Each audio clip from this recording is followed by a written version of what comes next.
Prescription eyewear.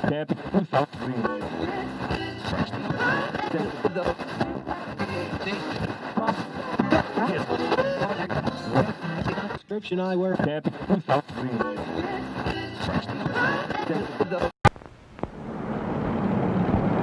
This is Beverly Hills. And here come the Beverly Hillbillies.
Only one bad thing about putting you still here, Granny.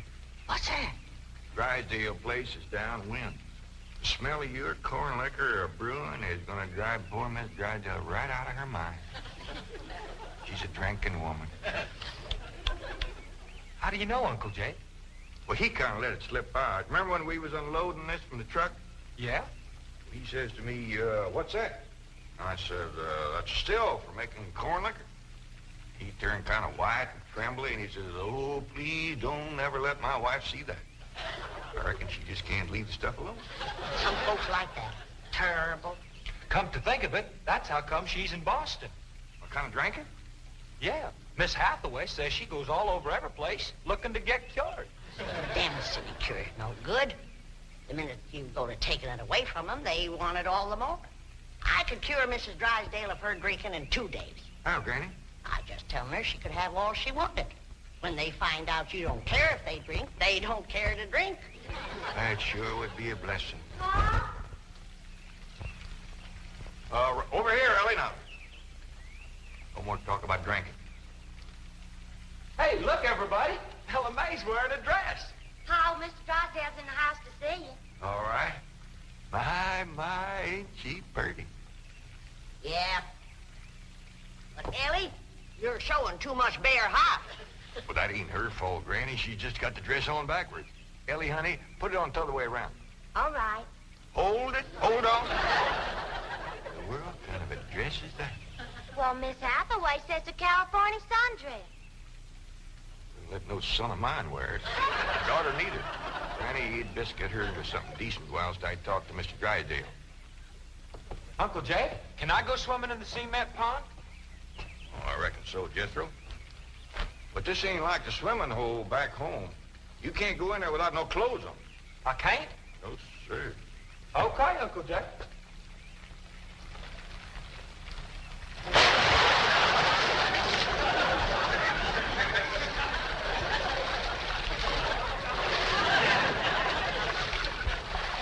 Someday I gotta have a long talk with that boy. Drysdale's office, Miss Hathaway speaking. Boston. That must be Mrs. Drysdale. No, don't put her on. She'll only make my life Mrs. Drysdale. How are you? How are things in Boston? The doctors here are just as silly as the ones in Beverly Hills. They insist there's nothing wrong with me. They've got me so depressed. I just had to call and talk to my darling. Are you taking good care of him? Oh, yes. As a matter of fact, he's stretched out on the sofa right now having his nap. How sweet. Well, the moment he wakens, you take his temperature and give him some of that blue medicine. What? He's waking now? Oh, marvelous. Put him on. Tell him Mumsy wants to hear his sweet voice.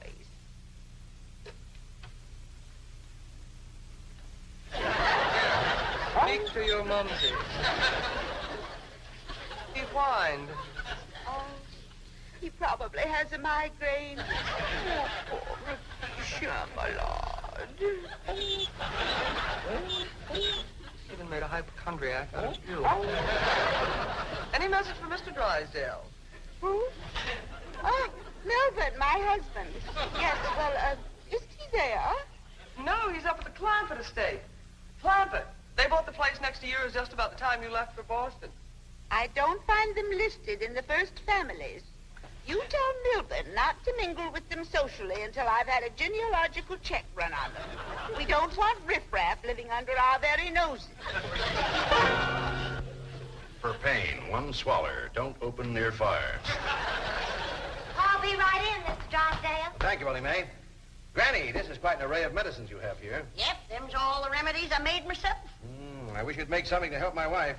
She's a terrible hypochondriac. Oh, What's the hypochondria? Ellie, you run along now. I'll join you directly. Yeah, she goes from doctor to doctor to doctor. Well, I reckon the doctor can't help what's ailing her. Of course they can. It's psychosomatic. But she insists on prescriptions. Oh, I wish you could see our bedroom. Bottles all over the place. I plead with her. I hide the stuff. She always finds it or gets more. You think that's a lot of bottles? You should see my wife after a trip to the pharmacy. Why, she's so loaded she can hardly stagger up the stairs. Sit down, Mr. Drysdale. Set yourself. And she has a dog. A perfectly healthy poodle. Now, would you believe that she Don't tell me. laps it up just like she does? Lord, look. You're sure toting a heavy burden. Now, maybe I can help you. Now, if she was to think that every time that she was to... You can just wear that barrel till your clothes get dry. What happened to Jethro? Get too close to a skunk? He jumped in the pond with his clothes on. Mr. Drysdale, I'm sorry to kept you waiting. Did Granny tell you about her complaints about the kitchen? Jed, I'm ashamed to mention my piddling troubles to a man bowed down with the misery he's got. You know his wife.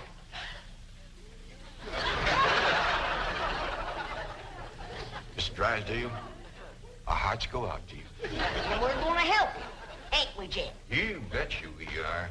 Man serves a poor purpose in this world if he can't help his neighbor. Oh, you're very kind, but I'll manage. I've been living with it for years. Have a nip, it'll brace you up. Oh, no, thank you. I never touch it. You hear that, Jed? Poor man. He's got all the trouble and none of the fun.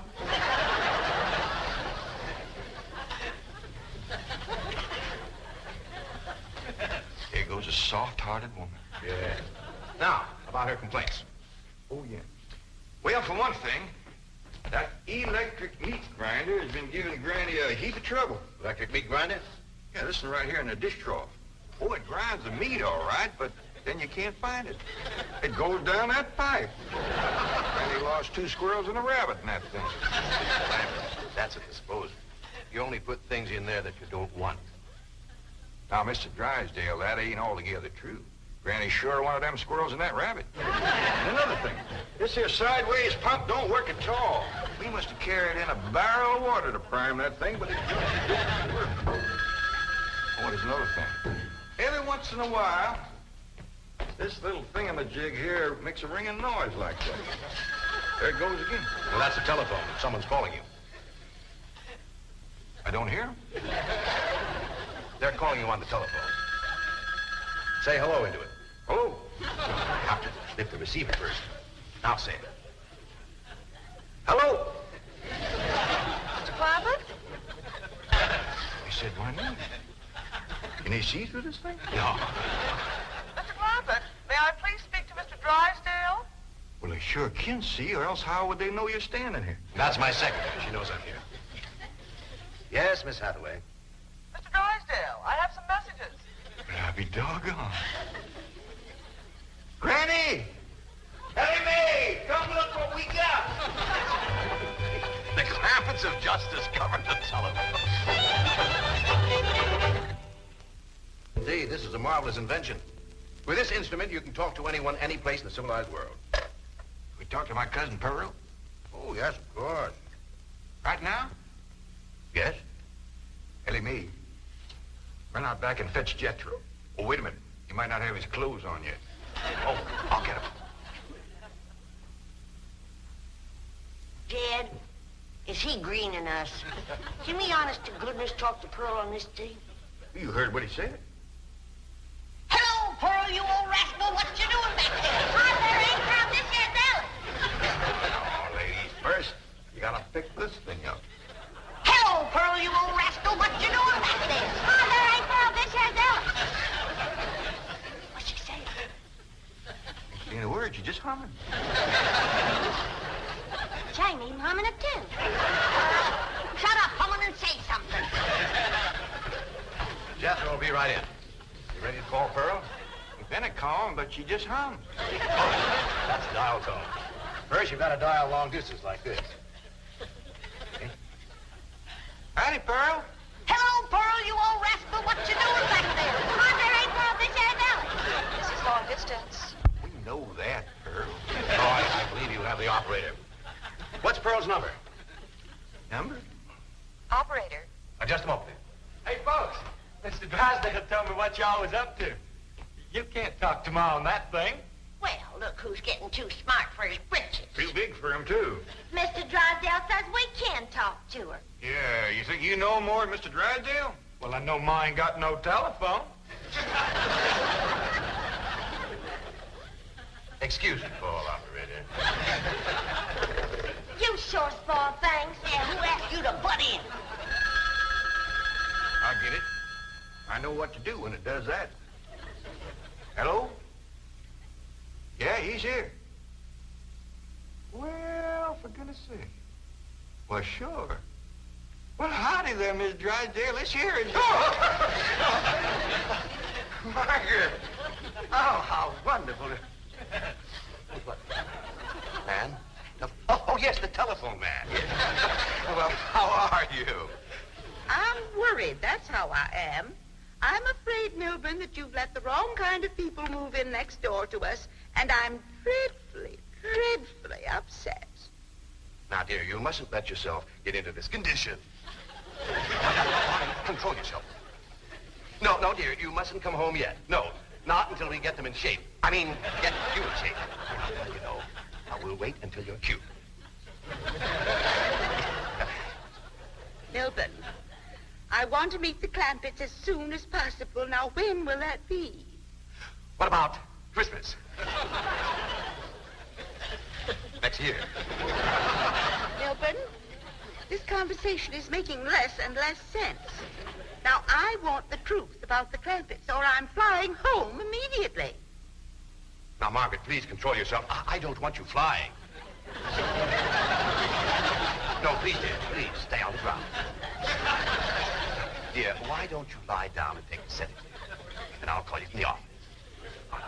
Goodbye. I'm sorry, my wife. We understand.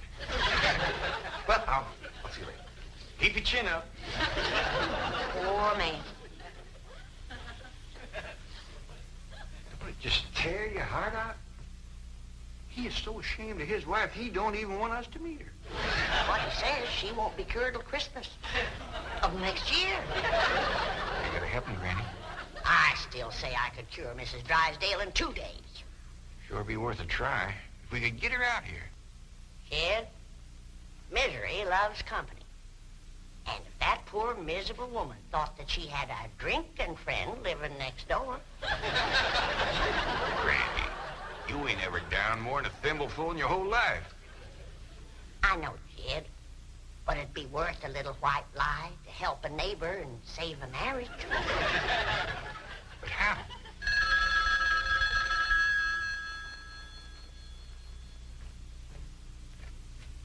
Hello? Yes, ma'am. Oh, ain't that a stroke of luck, Granny? It's Mrs. Drysdale again. Well, no, ma'am, he ain't here, Miss Drysdale, but Granny and me'd like to talk to you. We your next-door neighbors, the Clampetts.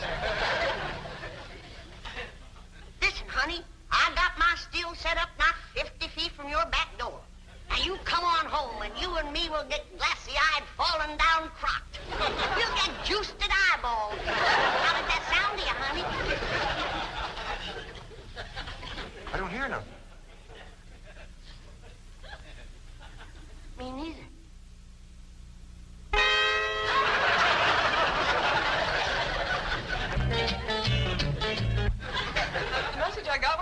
answer your call. She's on a jet, right? Never mind the grisly details.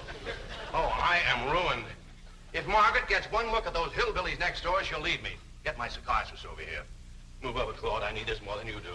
I know you don't need your psychiatrist. You're looking at the dark side. There is a bright side. Of course. Your wife is an intelligent woman. She'll see that underneath that rough exterior, the Clampetts are basically fine people. Or she may even help them to get socially acclimated. You're right. I don't need my psychiatrist.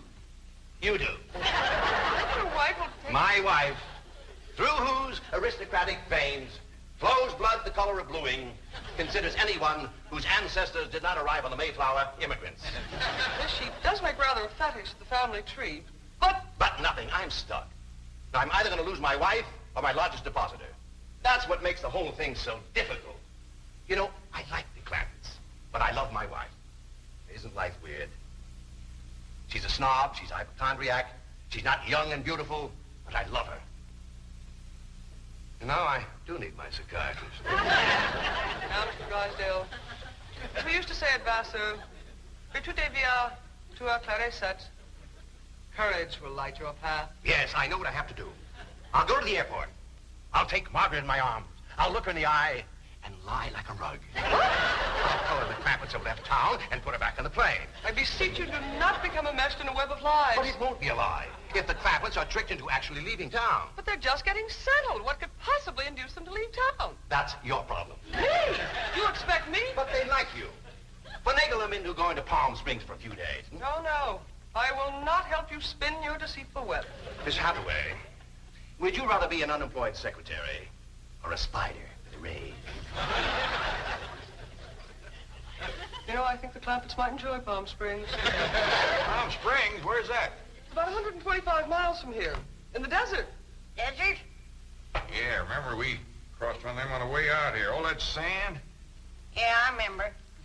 You ain't getting me to no desert. Trees were so far apart, the woodpeckers had to tote lunch. But this is different, Granny. This is a beautiful resort with lots of trees and fine hotels and swimming pools. We got a pond for swimming right there. Ellie's out swimming right now.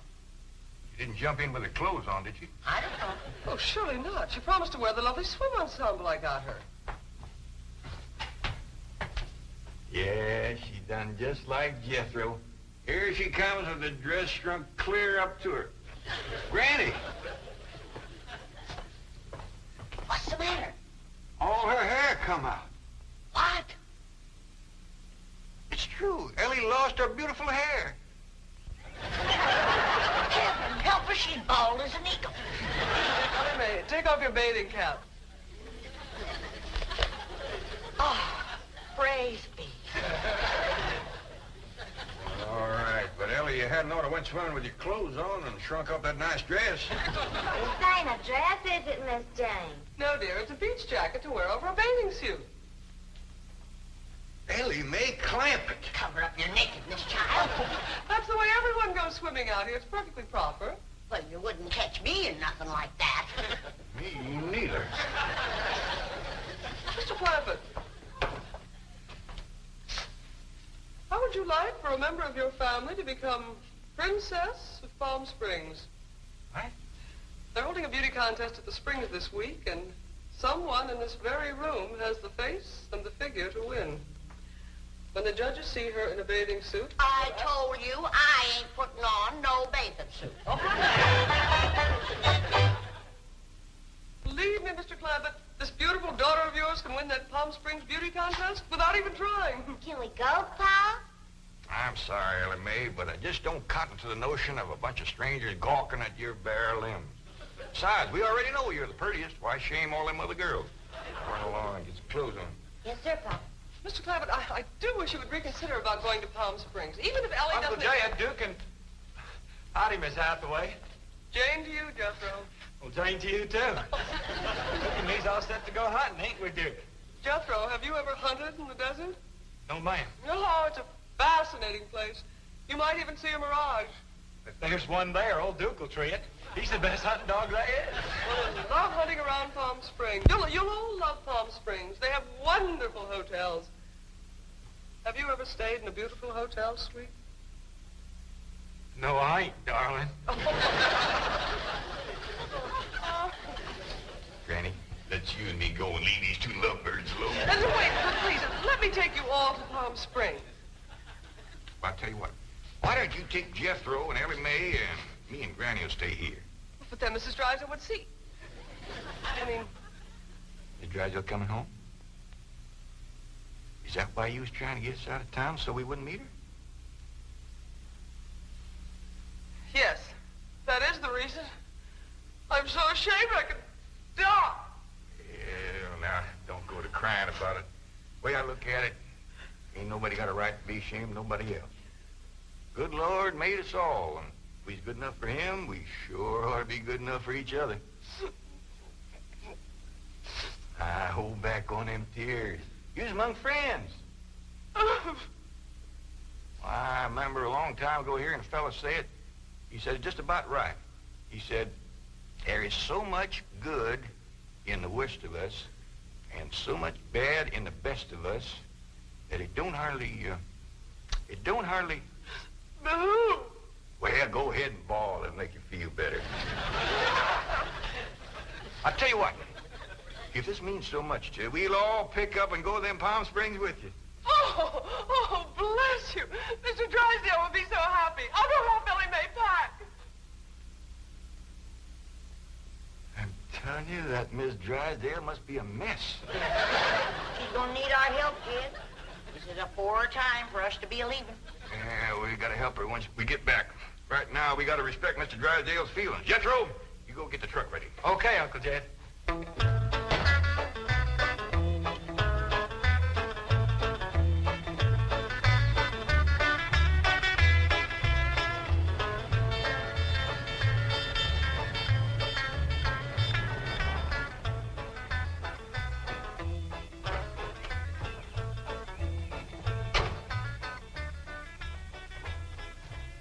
There, Elwood.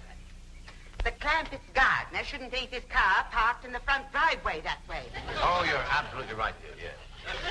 Well, Margaret, don't you want to stop at home first and freshen up, take some medicine or something?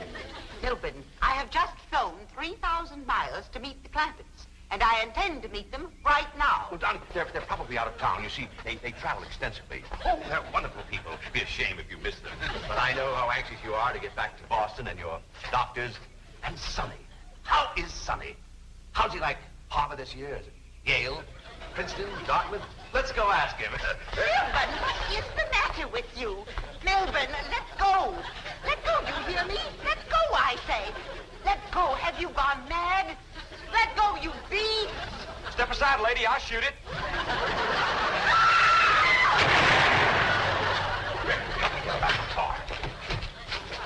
What'd you shoot, Jethro? I think it was a fox.